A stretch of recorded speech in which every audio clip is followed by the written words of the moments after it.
Hey, what's good, people? It's your boy LJ Mentor. If you ever thought about starting a podcast, may not know where to go, you might think it's hard to do. That's actually not true. I got the perfect place for you to start. You can go with Anchor.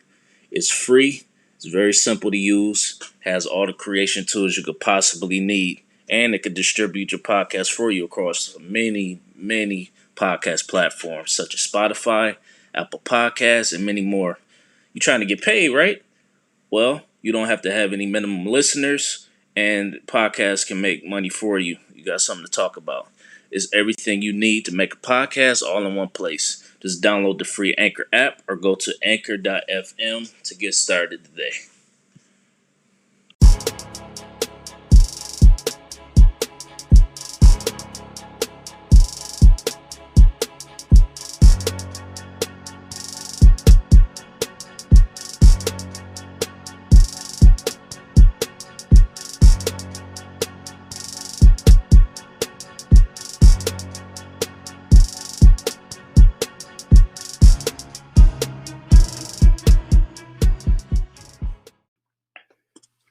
Yo, what's good, people?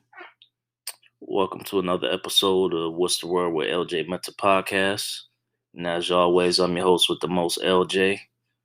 Appreciate you for joining me for another week. And as you heard on the intro, I have a new intro to start the show.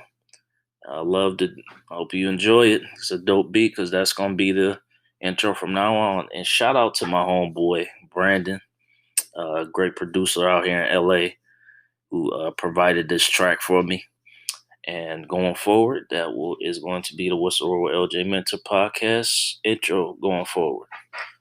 Appreciate you, man, for providing this music for me, man. Really appreciate it. So yeah, that's gonna be the intro going forward.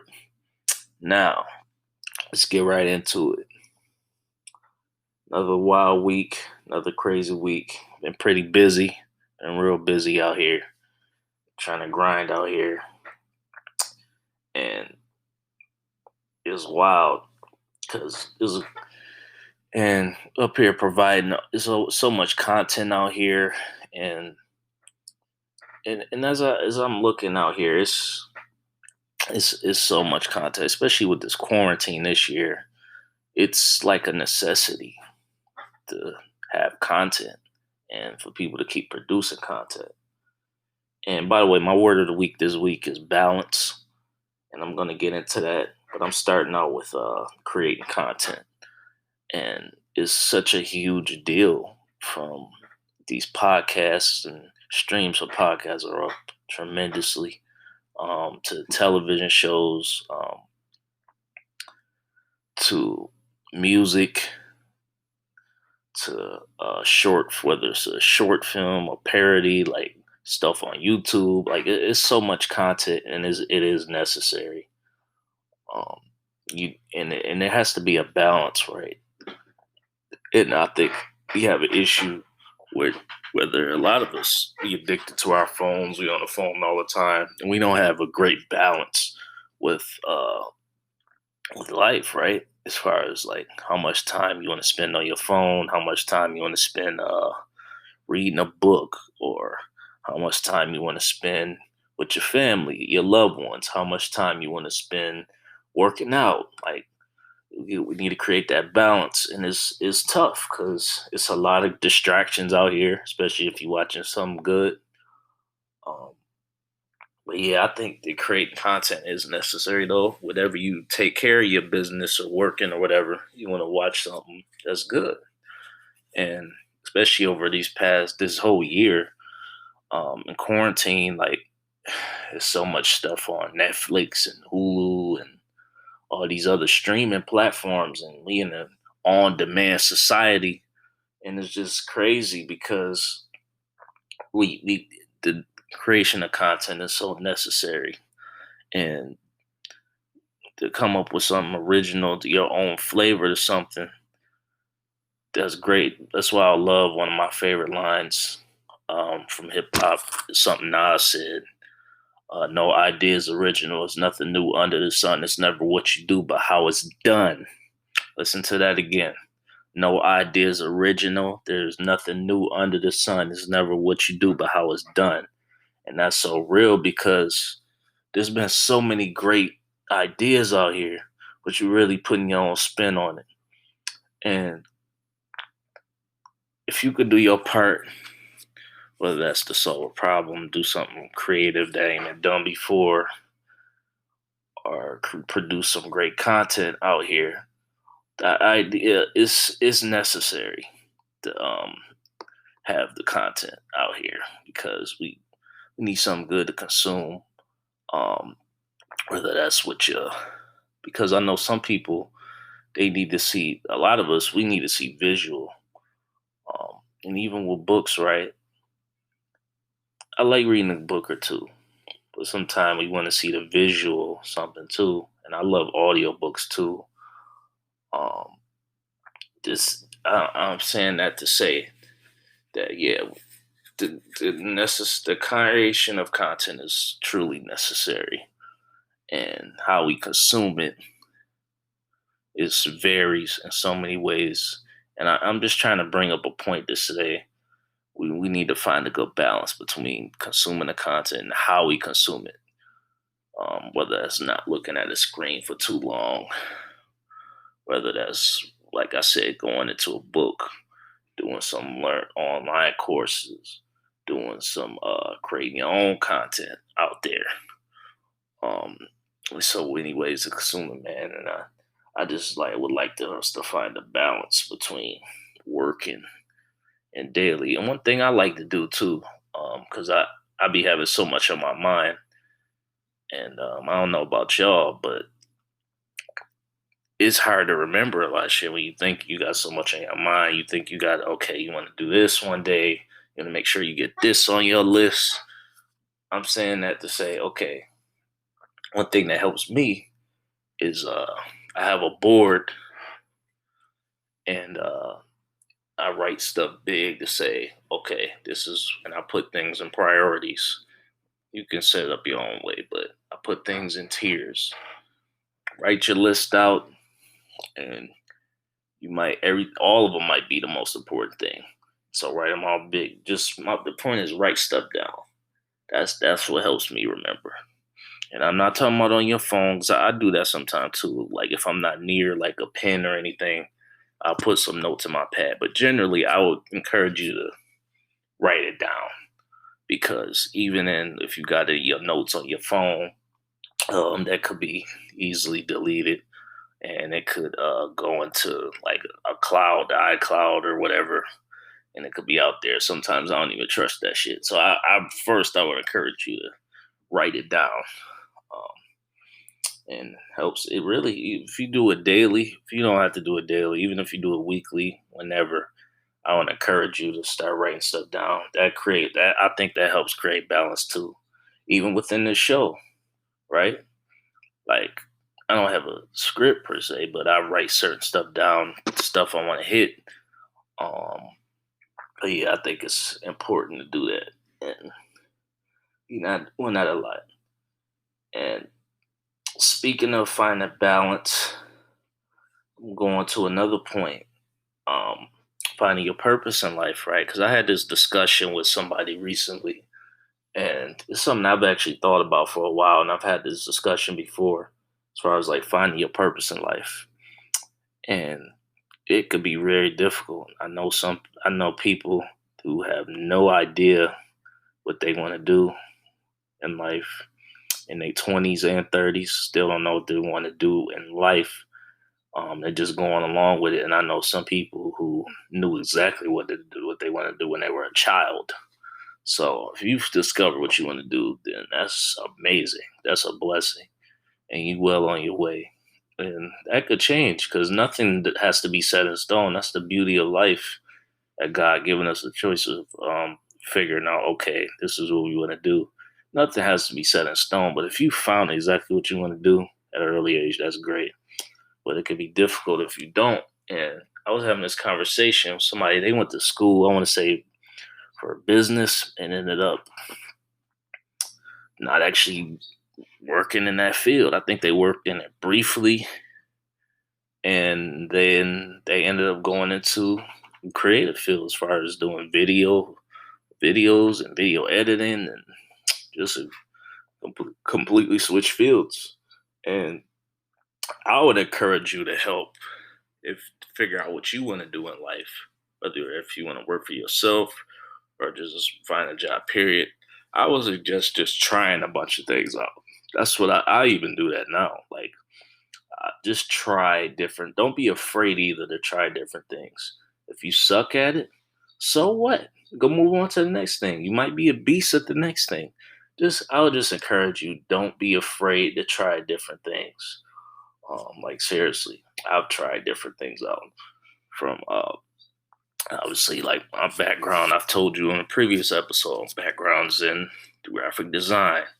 I do some photography now. I've even gotten to some acting. I even tried like writing songs and just rapping. The point is, don't be afraid to try nothing. And if somebody got something negative to say about you trying shit, fuck them. Like, seriously. Because at the end of the day, if people complaining about or trying to make fun of what you see in you when they don't see it, you can't make people understand what you got in your head. So I would just encourage you to try different things, and it can be maybe intimidating to some people, but you never know what you can accomplish till you try it. You just got to go out there and do it. So that's what I would encourage people to do.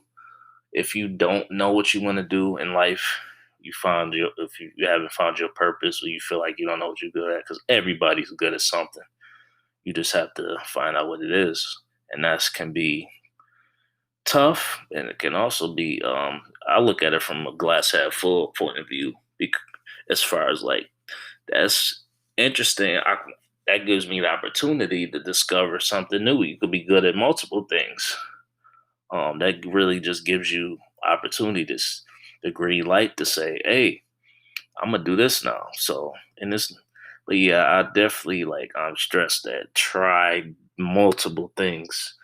Some of your favorite like people you see on Instagram, some of your greatest entrepreneurs, I trust me, they have tried many multiple things in life. Um, so I'm encourage you to do that. I do that too, and just go in and move with it. Just keep it moving out here. So next thing I want to talk about is some music, new music review, and this artist, his name is Conway the Machine. He's from my hometown of Buffalo, New York, and it's not a lot of artists like major, especially in the hip hop field. Not a lot of known MCs from Buffalo. A lot of the MCs in New York come from NYC.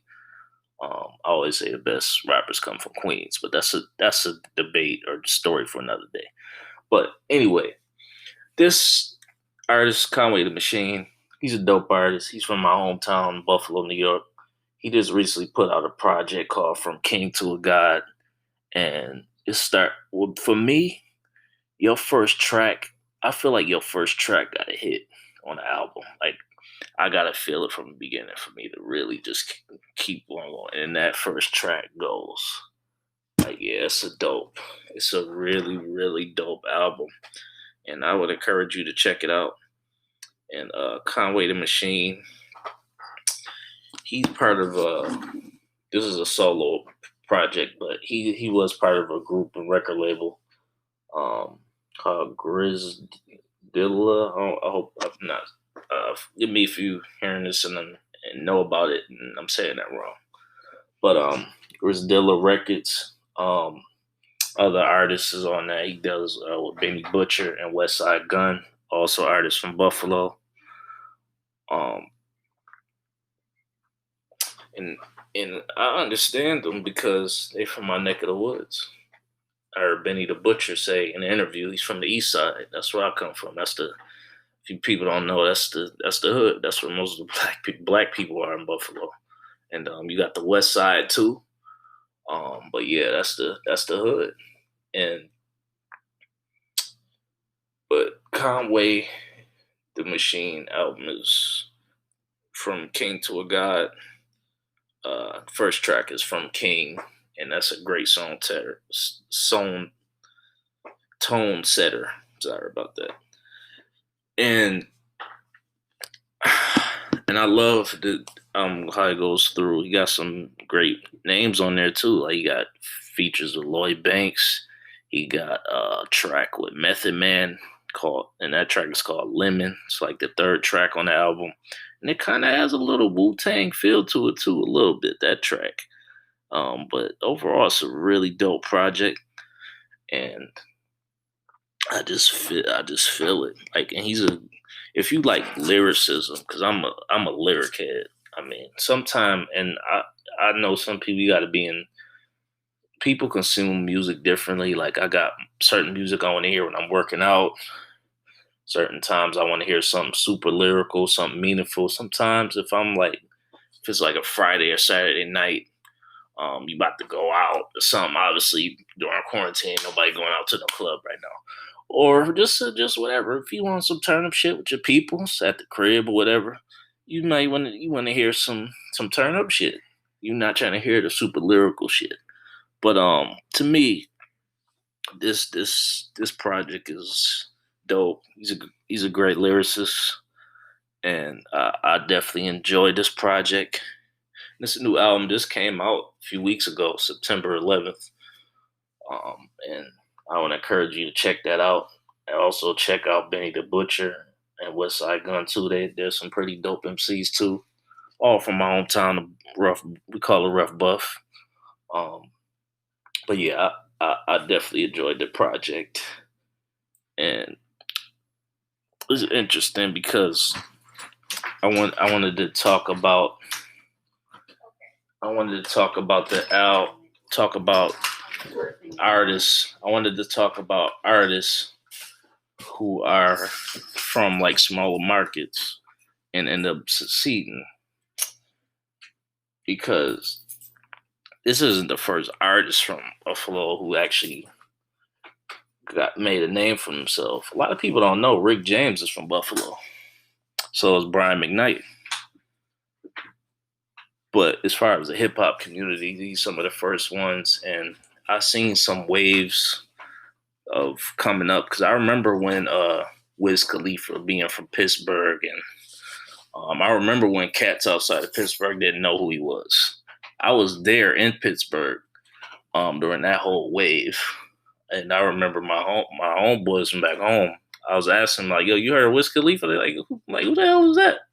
And then see the 3 years later, I think around 08, 09, I remember that's when the wave started, and that whole wave was crazy. I remember that big time. It was wild seeing that whole wave. Especially when the song Black and Yellow came out, it was huge. That was probably his first record that hit around the world. And being in that community of Pittsburgh, you really understand what Black and Yellow means. It's really like the city's colors, not just the sport. It's really with the sports teams. All the sports teams in Pittsburgh have Black and Yellow colors. But it's really like a signature for the city, not just the sports teams. But I remember being there in that whole wave, and I remember going up to even Toronto a lot when Drake was coming up. I was around for that wave too. I'm not there with Drake, but I mean just being around that whole scene, like it's just interesting to see. And I'm on the West Coast now, but I just got to show some love to my people that I know from back in my hometown in Buffalo. Um, yeah, Conway the Machine, Benny the Butcher, West Side Gun, dope MCs. Uh, but yeah, it's interesting to see like these artists who come from small markets and make a name for artists. Or even like Detroit with Eminem and Big Sean.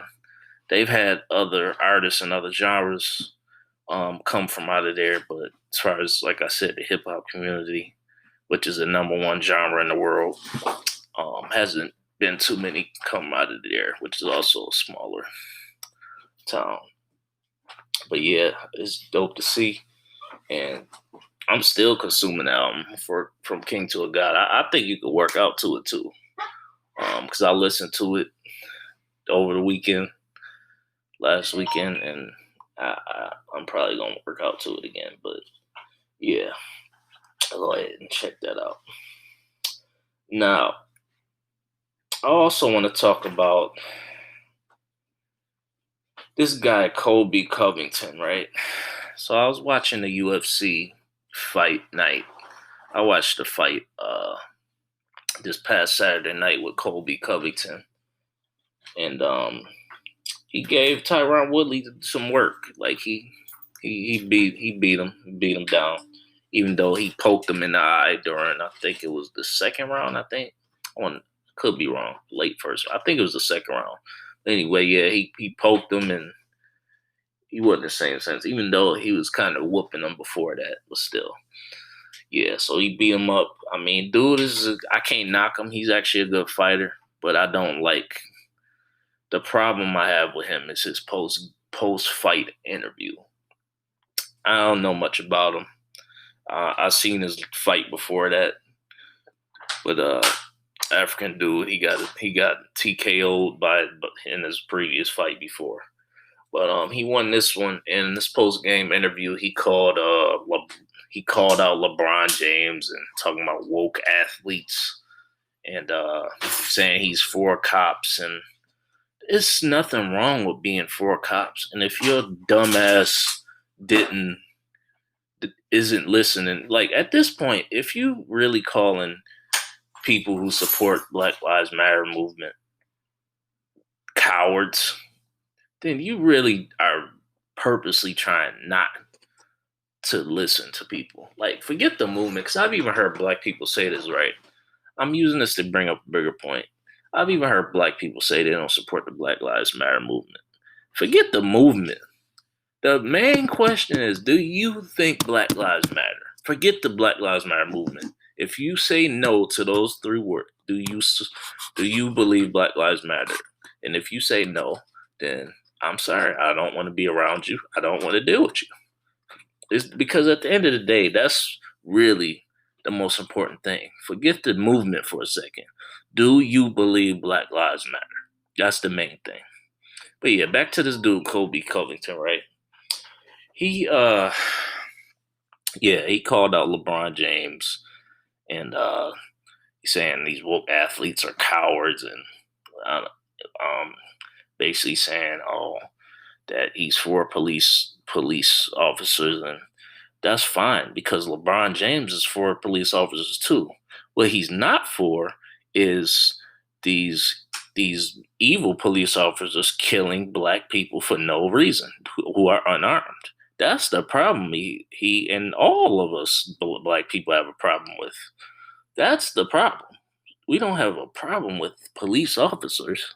If you would just open your ears and open your mind, you might know that. But you, Colby Covington, are apparently choosing not to. So, I mean, I'm not knocking your fight game because you did your thing, obviously, Saturday night. You whooped Tyron Woodley. My problem is the post fight interview.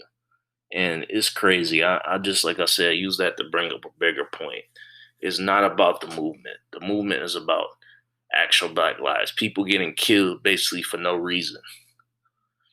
And also, another point on that, if you haven't heard today, one of the officers with Breonna Taylor, they tried to say he was charged, but he really wasn't charged or anything. He wasn't arrested. And the other two police officers involved were not charged at all. So you can go check out that information, go look at it. But yeah, it's crazy. I don't know if that's going to stand, that's going to change, but that's my whole point is you don't have a problem with police officers who actually do their job because it is a very honorable profession to put your life on a line like the way they do. Good police officers are not the problem. The problem is those good police officers are not calling out the bad ones. And it's crazy that we have to even explain this in 2020, but Yeah, it's wild. And I've even heard, uh, and I guess I shouldn't be surprised about Colby Covington. And I know the president of the UFC, Dana White. I don't know what he feels about it. I know he's a Trump supporter, but um, I don't know what he has to say about Colby Covington. He just lets his guys talk mess, and I ain't got no problem with that. But yeah, Colby Covington, you clearly are choosing not to listen, and you got your head filled up obviously because you got a big win. You bloody dude up, and even though you got beat down in your last fight, but that's a whole another story. But yeah, you did his thing. And the only issue I have is this post fight interview is wrong, and you clearly choosing to ignore the problem rather than try and come together and create a solution. Because at the end of the day, we know issues, right, that we have. If we could come together and create a solution, that would be better. Unfortunately, a lot of us don't want to do that. And some things can't be fixed. Some things can't. But this is something I think that can. It's just a lot of people choosing not to. At the end of the day, and last thing I'm gonna touch on before I get out of here is I want to talk about this vaccine real quick, right? And I spoke a little bit about theories and conspiracy theories on my last episode. Um, as far as this vaccine, been hearing a little bit about it. They saying they gonna have one before November 3rd. Most likely, hearing Dr. Fauci talk about it and some other doctors and some other people talk about it, that the first vaccine will probably be for just the people that are directly involved, as far as like the medical professionals and some of the people who are severely infected with the virus. They're going to be the first ones to get this vaccine, and it'll probably be available to the public in the springtime. I mean, I don't trust it at all. I don't even get the flu shot. I've never trusted that either. I don't, because I've even heard like there's even people in my family who've got the flu shot and they've gotten sick. Um, yeah, so I don't trust it at all. I don't even know. So I mean, I'm gonna definitely be looking and paying attention to like results. Maybe it will work because at the end of the day, I think we all have to have an open mind and see what's up with it. So I'm gonna look at it and see. Maybe people will take it and it does work and we can move on. And I'm just wondering if we're gonna ever get back to a point where we don't have to worry about either going into the store or going different places or without a mask. I'm wondering if we ever gonna get back to that point. And if we get this so-called vaccine, will it lead to that? Like I said, I'm very skeptical. I don't trust it at all. So, but definitely gonna be paying attention and keeping an eye on that. And I don't know, because at the end of the day, it's kind of hard to even trust the government. Um, it's really tough, especially with I know whether you for Trump or not, it's tough because this stuff hasn't been under control. You had over 200,000 deaths in the U.S. alone with this COVID. So, but at the end of the day, want to be hopeful. At the end of the day, because I want to look at the glass half full and be optimistic. I don't want to be pessimistic about none of this situation.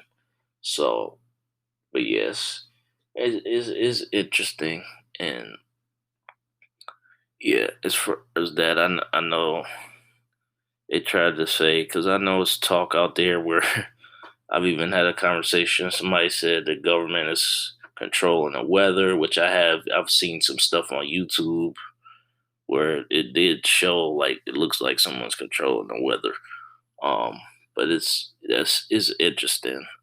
Whether I believe that or not, I don't know. I really don't rule anything out because it's so much crazy stuff that could be done in this world. And as I touched on my show last week, I do believe there's other life forms on other planets. So I just gotta keep open mind. There's some stuff I don't believe that I'm not gonna get into right now, but yeah, it's real interesting out here and it's wild, and we just trying to figure it out and navigate and doing our best to survive out here, which I believe we're gonna continue to do. And I wish everybody the best out there. And I don't know if y'all trust this vaccine. I don't. I'm extremely skeptical out there about this. And yeah, so yeah, it's been we gonna keep it pushing, and we gonna do our best to navigate and survive. And I want to wish y'all all the best and be safe, be healthy, um, and we out. So this has been another episode of What's the Word with LJ Mental Podcast. As always, appreciate you for joining me. I'm out.